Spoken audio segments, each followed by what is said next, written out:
कभी कभी लगता है कि 24 घंटे भी ना वो कम पड़ जाते हैं, घर बच्चे किचन सब कुछ मैनेज करते करते। लेकिन मैंने ना यकीन जानो सीख लिया है थोड़ा सा प्लान और सुकून से काम कैसे किया जाता है। तो पूरा दिन ना आपका प्रोडक्टिव और पीसफुल बन सकता है, क्योंकि सुबह से ना रात तक जो एक होम मेकर होती है ना, उसका दिन कब गुजर जाता है पता भी नहीं चलता। लेकिन ना मुझे यकीन जानो पसंद है अपना छोटा सा ये वर्ल्ड, जहाँ मैं हर काम जो है ना थोड़ा सुकून और प्यार से ना और थोड़ी-सी प्लानिंग के साथ जो है ना वो बहुत अच्छे तरीके से मैनेज कर सकती हूँ, और आप भी कर सकते हैं। मैं भी आपकी तरह बिल्कुल एक सिंपल सी ना हाउसवाइफ ही हूँ, लेकिन ना मेरे लिए हर दिन ना एक नया चैलेंज होता है। घर साफ रखना, खाना बनाना और सब कुछ ना टाइम पर मैनेज करना। आज मैं आपके साथ शेयर करूँगी कि मेरा पूरा 24 आवर रूटीन जो है ना, जो मुझे प्रोडक्टिव, पीसफुल और खुश रखता है। क्योंकि घर बनाना आसान नहीं होता, लेकिन उसे सँभालना और सुकून से चलाना ना और भी मुश्किल होता है।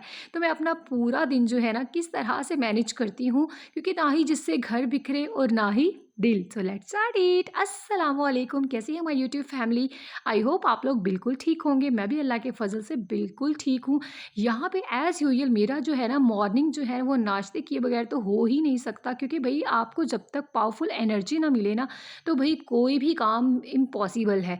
अब यहाँ पे ना सबसे पहले जो है ना मैंने अपनी चाय बनाई थी। प्यारी बहनों के लिए यहाँ पे एक छोटी-सी टिप है कि भई नेवर मिस योर ब्रेकफास्ट, क्योंकि जब आप अपना नाश्ता जो है ना मिस कर देते हैं ना, इट मीन्स कि आप अपनी एनर्जी को ना लूज़ कर देते हैं। फिर आप कहते हैं कि आप लोग इतने काम करते हैं, आप थक जाते हैं। तो डेफ़िनेटली जो है ना जब आप नाश्ता स्किप करेंगे ना, तो आपको एनर्जी कहाँ से मिलेगी? तो एनर्जी जो है ना उसके लिए आपका अच्छा-सा नाश्ता होना बहुत ज़्यादा ज़रूरी है। अब यहाँ पे जो है ना वो मैं पराठा, क्योंकि जब आपने ना सारे घर के काम करने होते हैं ना, तो डेफ़िनेटली आपको एनर्जी लाज़मी चाहिए। और अगर आप सुबह सवेरे उठते हैं ना, तो आपके इतने काम ख़त्म हो जाते हैं कि आपको आइडिया भी नहीं होता। अब यहाँ पे जब मैं सुबह-सुबह उठी ना, पहले मैंने मतलब कि जो बिस्तर हैं उनको अरेंज किया, फिर उसके बाद जो है मैंने नाश्ता बनाया। नाश्ता बनाने के साथ ही ना मैंने अपने बहुत सारे काम जो छोटे-छोटे मेरे रात के पेंडिंग थे उनको समेट लिया। अब यहाँ पे आइसक्रीम मैं डाल रही हूँ, क्योंकि मेरी दाढ़ जो है ना वो निकल चुकी है। पहले डॉक्टर ने कहा था रूट कैनाल करेंगे, लेकिन फिर बाद में वो इतना ज़्यादा ख़राब था, हिल भी रहा था, तो उन्होंने वो निकाल ही दिया, जिसकी वजह से ना मैं व्लॉग भी डेली अपलोड नहीं कर पाई, क्योंकि मेरे मुँह में बहुत दर्द थी। और साथ ही ना मतलब मैं जब डॉक्टर से फ्री होकर आई ना, तो फिर मैंने मशीन भी लगा ली। मतलब इतने काम थे, मेरे मुँह में भी दर्द थी, लेकिन फिर भी सारे घर के काम डेफ़िनेटली मैंने ही करने थे ना, और तो किसी ने नहीं ना करने। तो बस आपने जल्दी-जल्दी मतलब अगर आप हिम्मत करें ना, तो सारे काम मैनेज हो जाते हैं। अब जैसे मतलब कि मैंने किचन से फ्री हुई, मैंने शामी कबाब जो है ना वो प्रेशर लगा दिए, और उसके बाद जो है मैं फिर कपड़े वगैरह मैंने सारे जो हैं वो मशीन में डाल दिए। और उसके साथ ही ना जो मेरे कपड़े पड़े थे ना, धुले हुए थे, जो मैंने पहले 1 दिन पहले वॉश किए थे सारे, वो सारे कपड़े जो है ना यहाँ पे तह लगा के ना उनको मैं उनकी कबर्ड्स में अरेंज कर रही हूँ। इतनी देर में शामी कबाब का जो मिक्सचर था मेरा, वो झटपट से ना रेडी हो चुका था। अब क्या था, उसको जल्दी से मैं कूट रही हूँ। अच्छा, शामी कबाब ना अगर आप ब्लेंडर में मतलब किसी भी चॉपर में चॉप करें ना, वो बहुत ही अजीब लगते हैं। जब तक इसमें रेशा ना आए मुझे ये मज़े के नहीं लगते। अब उसके बाद इसमें मैंने थोड़ा-सा सोया सॉस, चिली सॉस और थोड़ा-सा सिरका जो है ना इसमें ऐड किया। ज़्यादा मैं स्पाइसी नहीं बना रही, बहुत लाइट-लाइट से है, क्योंकि मेरी छोटी बेटी के लिए मैंने बना रही हूँ, क्योंकि वो कुछ खाती नहीं है। मैंने कहा चलो कुछ तो वो खा ले, जो उसको ताकत थोड़ी बहुत मिल जाए। और उसके बाद जो है ना शामी कबाब, मैं कहती हूँ अगर आपके घर में कुछ भी नहीं है ना, तो एक छोटी-सी टिप है, आप शामी कबाब लाज़मी बना के रख लिया करें, क्योंकि कभी किसी सब्ज़ी का मूड नहीं होता, तो आप इसको आराम से एन्जॉय कर सकती हैं। और वैसे भी जो मंथ का लास्ट है ना, उसमें तो आप कह लें कि आपको ना इस तरह के छोटे-छोटे काम वो लाज़मी करके रखने चाहिए, जहाँ पे हमें कुछ समझ ना आए। अब ना यहाँ पे मेरे पास कुछ वेजिटेबल्स पड़ी थी, थोड़ी-थोड़ी वेजिटेबल्स थी सारी जो मैंने मँगवाई हुई थी, क्योंकि मंथ का लास्ट होता है ना, आपने जो सब्जियाँ किलो-किलो मंगवाई होती है, उसमें से आप 1-1, 2-2 मतलब पीस जो है ना बचा देते हैं। तो बस मेरा भी यही हाल है कि मैंने हर चीज़, थोड़े से मटर, थोड़ी गाजर, थोड़ी कैबेज, और उसके बाद जो है ना आप कह लें कि कुछ आप कह लें कि कैप्सिकम थी, वो सारी चीज़ें थोड़ी-थोड़ी पड़ी थी ना, तो मैंने भी चाइनीज़ राइस बनाने का ना प्लान किया।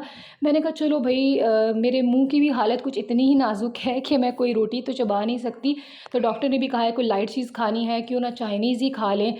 इस पे मेहनत बहुत ज़्यादा मुझे फ़ील हुई थी, क्योंकि जितना मैं ज़ोर लगा रही थी ना, और मैंने मशीन लगाई थी, मेरा ना फ़ेस ना पूरा जो है ना हाफ़ साइड से ना वो स्वेल हो गया था। और मैंने ये सारे काम स्टार्ट तब किए थे जब यकीन जाने मेरा ना आप कह लें कि पूरे जो है ना इंजेक्शन लगा हुआ था फेस पे ना इधर दांत में। तो वो ना सारा उधर से ना नम था एरिया, तब मुझे आइडिया नहीं था पेन का। जैसे ही वो नमनेस उनकी ख़त्म हुई कुछ आवर्स के बाद, तो मुझे मतलब कि 14 तबक मेरे ना रोशन हो गए। लेकिन सारे काम मैंने शुरू कर लिए थे ना अल्लाह का नाम लेके, लेकिन वो हो जाते हैं। अब यहाँ पे ना सारी वेजिस जो है ना जो जो मेरे पास बिल्कुल मतलब एक एक दो दो पड़ी थी थोड़ी थोड़ी, उन सबको ना मैंने यहाँ पे बारीक बारीक कट कर लिया। अच्छा, गाजर और जो जो मटर होते हैं ना, वो जो चिकन में इसका काली मतलब मिर्च, थोड़ा-सा ज़ीरा, दालचीनी, लौंग डाल के ना मैं चिकन को ना थोड़ा-सा पानी डाल के ना उसको अच्छी तरह से गला लेती हूँ। और फिर जब पानी बिल्कुल थोड़ा-सा रह जाए ना ड्राई होने की बिल्कुल करीब, तब उसमें मैं ना मटर ऐड कर देती हूँ ताकि वो थोड़ी-थोड़ी सॉफ्ट हो जाएँ। और उसी में ना बाद में ना मैंने फिर गाजर भी ना इसी तरह से ऐड कर दी थी ताकि गाजर भी ना वो लिटिल बिट सॉफ्ट हो जाए, क्योंकि अब फ्रेश फ्रेश गाजर है ना तो इतनी ज़्यादा हार्ड नहीं है। वैसे भी मैंने इनका अपर पार्ट लिया है, जो इनर पार्ट है ना वो मुझे बिल्कुल पसंद नहीं है। यहाँ पर ना सारी वेजेस जब तक बिल्कुल थोड़ी सी सॉफ्ट करना है, मतलब ज़्यादा नहीं करना। मटर जो है वो हो गए थे, चिकन भी हो गया था, उनको मैंने निकाल दिया। जो रिमेनिंग इसकी मतलब थोड़ा सा आपके लिए यखनी का पार्ट था, उसके अंदर जो है मैंने वो आपके लिए गाजर जो है ना बारीक बारीक चॉप करके डाल दी और उसको बिल्कुल सिर्फ आप कह लें कि 2-3 मिनट के लिए ना बॉयल आने देना है सिर्फ। फिर उसके बाद आपने फ़ौरन जो है ना उसको उतार देना है। अब यहाँ पे ना तब तक जो आप कह लें कि ये चिकन के पीस थे ना, इनको मैंने थोड़ा थोड़ा छोटा कर लिया। मुझे ज़्यादा श्रेडेड जो है ना वो बिल्कुल पसंद नहीं है। एटलीस्ट थोड़ा थोड़े ना बड़े बड़े आप कह लें कि बोटी के जो चांस है ना वो मुंह में आने बहुत ज़्यादा ज़रूरी हैं। और उसके बाद फिर ना मैंने क्या किया था, राइस जो है ना उनको बॉयल होने के लिए रख दिया था। अच्छा, राइस को ना जब मैं बॉयल करती हूँ ना, इसमें सॉल्ट और थोड़ा-सा ना ज़ीरा लाज़मी ऐड करती हूँ, उससे ना एक बड़ी मज़े का फ्लेवर सा आ जाता है। अब यहाँ पे ना जब तक बाकी सारी चीज़ें रेडी हो गई थी ना, तो मैंने कैप्सिकम वग़ैरह जो है वो सारी चीज़ें मतलब पहले कैप्सिकम को और जो आप कह लें कि जो बंद गोभी है ना उसको थोड़ा-सा मैंने सॉल्ट, पेपर वग़ैरह डाल के उसको भुनाई कर ली और फिर उसके बाद बाकी तमाम वेजेस डाल के सोया सॉस, चिली सॉस, सिरका जो है वो मैंने अपनी मतलब चॉइस, जितनी आप लोगों को फ्लेवर पसंद है ना आप उतना उसके अकॉर्डिंग डाल सकते हैं। तो बिल्कुल मतलब सिरका मैं थोड़ा डालती हूँ क्योंकि मेरे हस्बैंड जो है ना उनको बिल्कुल भी पसंद नहीं है, वैसे भी उनको थोड़ा-सा प्रॉब्लम है कोलाइटिस का। दैट्स व्हाई जो है ना मुझे चीज़ें खट्टी ना अवॉइड करनी पड़ती हैं। अब उसके बाद जो है ना इसमें ब्लैक पेपर डाला है, थोड़ा-सा ना लास्ट में ओरिगैनो मैं लाज़मी स्प्रिंकल करती हूँ, क्योंकि ओरिगैनो से ना एक फ्लेवर जो है ना बहुत ही मज़े का जो चाइनीज़ चाइनीज़ फ्लेवर है वो आ जाता है। अब इसमें ना थोड़ी-थोड़ी चीज़ें सारी मैंने ऐड कर दी थी, जहाँ पे मुझे लगा कि कम है तो फिर मैंने थोड़ा-थोड़ा जो है ना वो सोया सॉस और चिली सॉस जो है ना वो ऐड कर दिया। अब तब तक जो है ना राइस जो है ना वो बॉयल हो रहे थे। अब इतनी देर में ना चीज़ें सारी मेरी रेडी हो रही थी ना, बीच में मैं कुछ दूसरे काम कर कर आ रही थी और फिर लास्ट में ना बस मैंने दम जो है ना इनको लगा दिया, मिक्स कर दिया। अच्छा, दम ना मैं इसको ऐसे ही लगाती हूँ जिसमें बिरयानी की लेयरिंग करते हैं ना, पहले व्हाइट राइस फिर थोड़े से मिक्सचर को डाला फिर वो। और आज जो है ना मेरी इतनी बुरी हालत थी ना, और फिर भी मैंने ना एक टी केक लाज़मी बनाया, क्योंकि ना दिल कर रहा था कि कुछ सॉफ्ट-सॉफ्ट खाने का। बाहर की ना मुझे फ्रूट केक बिल्कुल भी पसंद नहीं है, तो इसीलिए मैंने घर में ना अपने लिए मैं टी केक ना, अब जैसे विंटर आ चुका है ना, तो मैं अपने लिए टी केक छोटी-छोटी ना बना के ना एक जार जो है ना एयर टाइट उसमें डाल देती हूँ।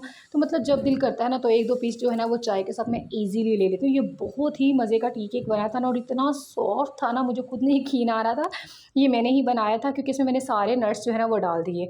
और अब बारी थी मेरी जो कबर्ड है ना वार्डरोब, जिसमें मेरी शादी के सारे कपड़े थे उसको डिक्लटर करने का, क्योंकि मेरी शादी की इतनी प्यारी प्यारी मैक्सीज थी ना जो हार्डली मैंने एक एक मरतबा पहनी, और कई मेरे ड्रेसेस तो ऐसे थे ना जो बिल्कुल मैंने सिर्फ देखे हैं, पहने अभी तक नहीं है। तो उनकी डस्ट वगैरह मैं साफ़ करके ना, और अपने जो कोट मैंने पहनने हैं वो सारे अपर्स वगैरह वो मैंने सेट करके रख दिए थे। तो यहाँ पे ना मेरी सारी मेहनत जो है ना वो ख़त्म होगी। मिलते हैं नेक्स्ट व्लॉग में। अल्लाह हाफ़िज़। सारा ख्याल रखिएगा और अपनी प्यारी बहन को दुआओं में याद रखिएगा। अल्लाह हाफ़िज़।